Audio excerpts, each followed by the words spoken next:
बिस्मिल्लाहिर्रहमानिर्रहीम। अस्सलाम वालेकुम स्टूडेंट्स, मेरा नाम कासिम अली है और मैं आपका फिजिक्स टीचर हूँ। स्टूडेंट, हम अपनी फर्स्ट ईयर फिजिक्स को लेकर चल रहे थे और अपनी फर्स्ट ईयर फिजिक्स का चैप्टर नंबर 3 जिसका नाम था मोशन एंड फोर्स, इस चैप्टर को हम डिस्कस कर रहे थे और इस चैप्टर की कुछ टॉपिक हमने स्टडी कर लिए, डिस्कस कर लिए और कुछ के ऊपर अभी वर्किंग जारी है। जल्द ही आपको वो वीडियोस की सूरत में वो भी अवेलेबल होंगे। तो स्टूडेंट, अभी हम चैप्टर नंबर 3 का टॉपिक ही दोबारा पेश करने जा रहे हैं, ठीक है। और इस वीडियो के लिए जो मैं टॉपिक सेलेक्ट करने जा रहा हूं वो मेरे पास टॉपिक है force due to water flow. Topic क्या है आपके पास? Force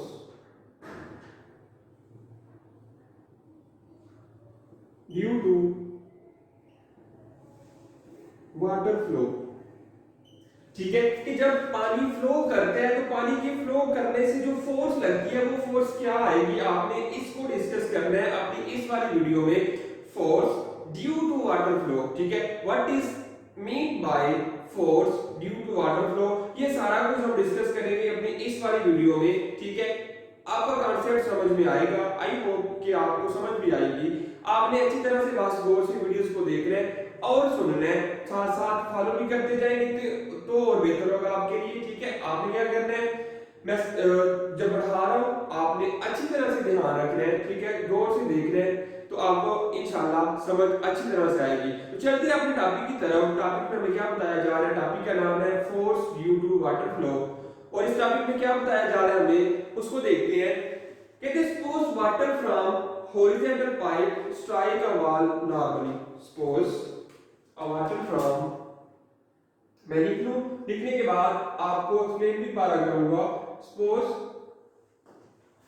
water from a horizontal pipe, water from a horizontal pipe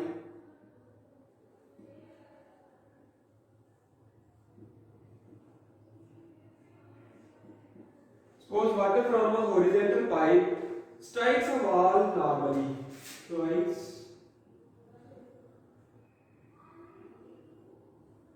Strikes a wall normally. Strikes a wall normally. Then it exerts the force on the wall. Then it exerts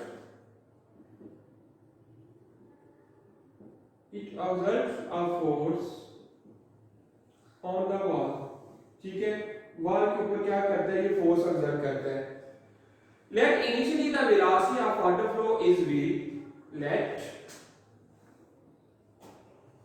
initially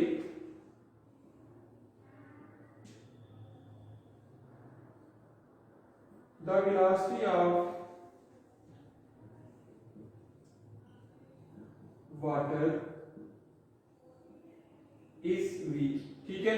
velocity जो आ रही है water की वो क्या आ रही है? v। And on striking the wall and on striking the wall, wall को strike करने के बाद, striking the wall, it comes to at rest, it comes to at rest, it comes to at rest,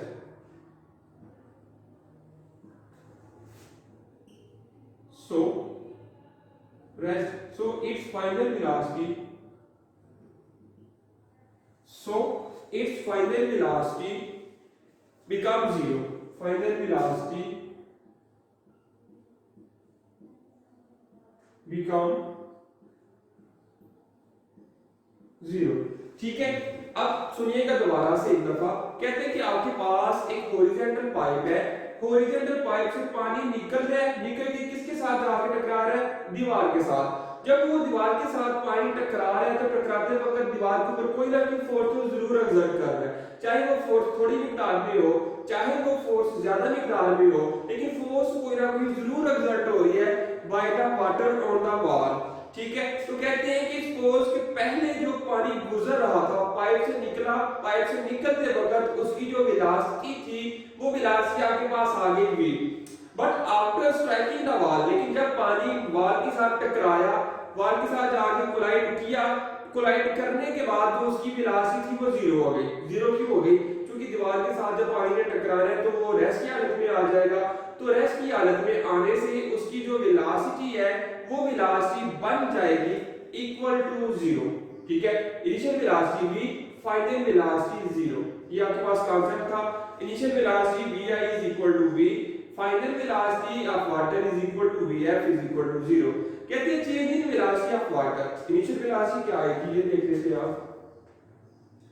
initial velocity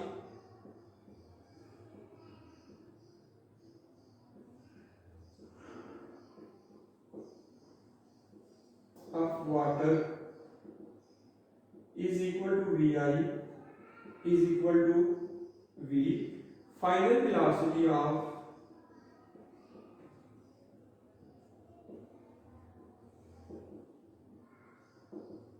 water is equal to vf is equal to 0. So change in velocities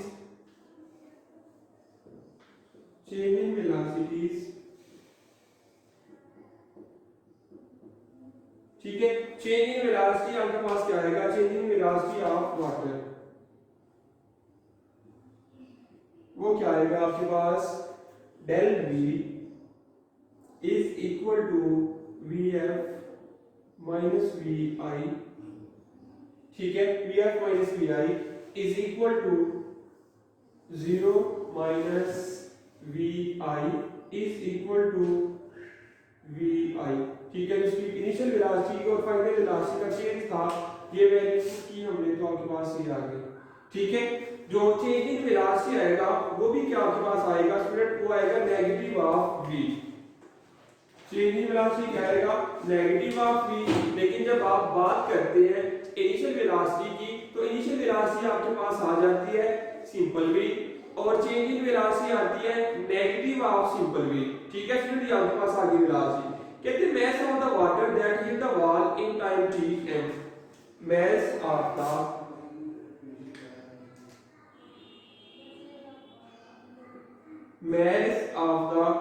water,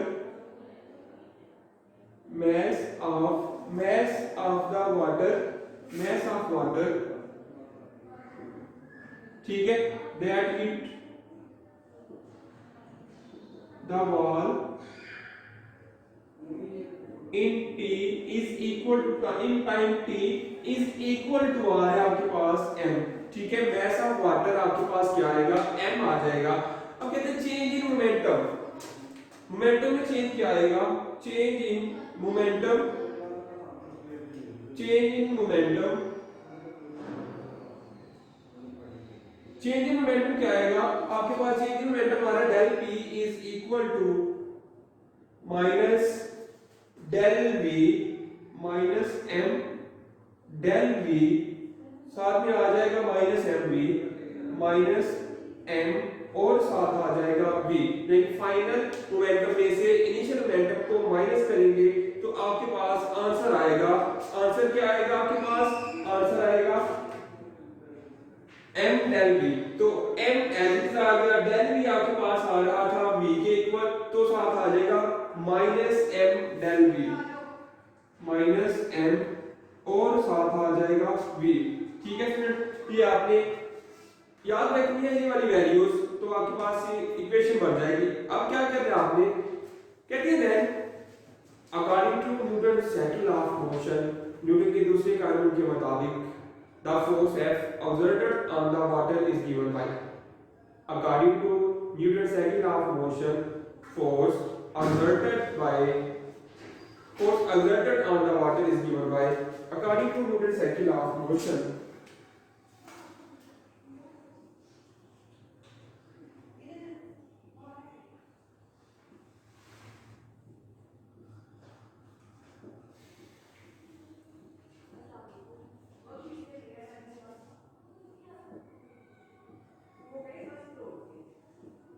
according to Newton's second law of motion, F is equal to change in momentum, F is equal to, हमने ये formula पढ़ा हुआ है, change in momentum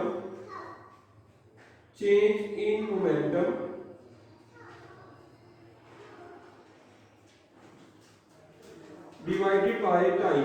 ठीक है, momentum में जितना change आ रहा है उसको आप डिवाइड कर दे टाइम के साथ, तो आपके पास जो फार्मूला बनेगा स्टूडेंट्स वो फार्मूला आएगा F इज इक्वल टू, अब चेंज इन मोमेंटम आपके पास क्या था, minus mv divided bye t, ठीक है, minus mv divided bye t, ये आपके पास आ रहा था, ये आपके पास आ गया चेंज इन मोमेंटम, ठीक है। अब कहते हैं from Newton third law of motion a force of reaction exerted by water on the wall is equal but opposite.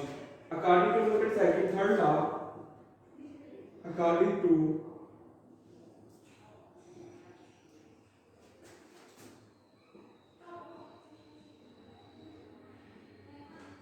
Newton's third law,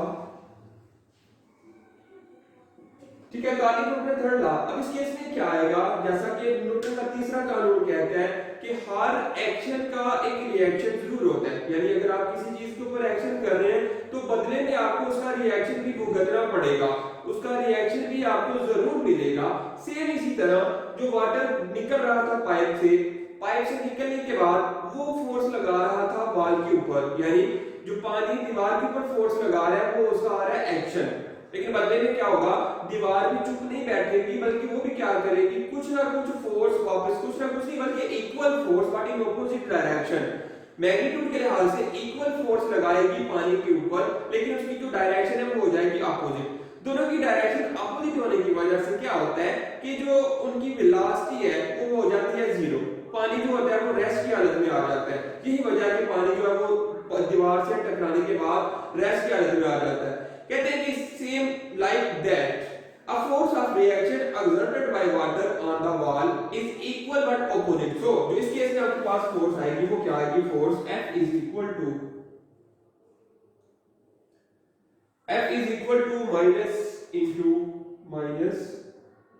minus mv divided by t, ठीक है। ये तो आपके पास चेंज इन मोमेंटम आ गया ना according to Newton second law, लेकिन अब ये जो माइनस था ये वाला इसके साथ फार्मूले में पहले से मौजूद है, लेकिन बाकी वाला जो माइनस आ रहा है वो ये बता रहा है कि एक्शन का रिएक्शन हुआ है जो कि ऑपोजिट डायरेक्शन में आ रहा है, तो माइनस माइनस मिलकर क्या हो जाएंगे प्लस, तो स्टूडेंट आपके पास क्या आएगा, F is equal to mv divided by del t, तो आप इसको ऐसे भी लिख सकते हैं m divided by t into साथ आ जाएगा आपके पास v, ठीक है। आपके पास क्या आ रहा है, ये जो वेलोसिटीज आ रही है स्टूडेंट आपने इसके ऊपर वेक्टर साइन जरूर डालना है, ये डालना मत भूलिएगा क्योंकि ये बहुत बड़ी गलती होती है, क्योंकि वेलोसिटी वेक्टर क्वांटिटी और वेक्टर को रिप्रेजेंट करने के लिए हमें उसका साइन लाजमी तौर पर डालना चाहिए इसके ऊपर, तो ये आपके पास फार्मूला बन जाएगा फोर्स के लिए जो कि इक्वल आ रहा है F is equal to m/t into velocity या v। कहते हैं the force can be calculated as a product of mass of water, the force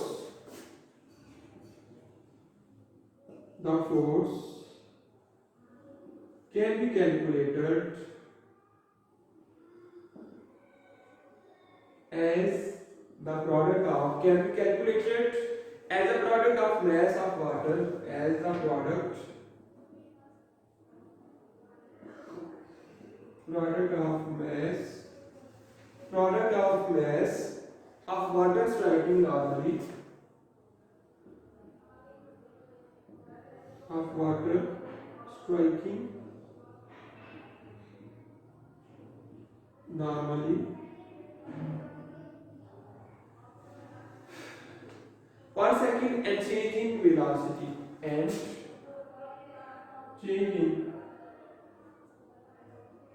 velocity,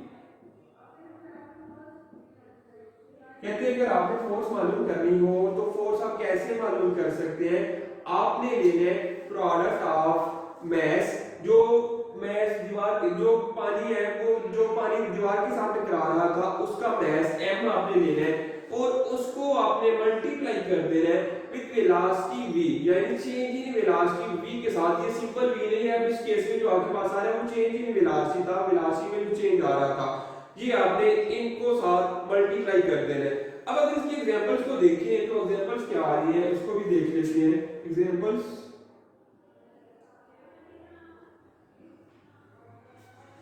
ठीक है, एग्जांपल इसकी क्या आएगी वो भी देख लेते हैं। कहते हैं suppose water flows from a pipe at 3 kilogram ठीक है, and its velocity changes from 5 meter per second to 0 on striking the wall. Then suppose water flows from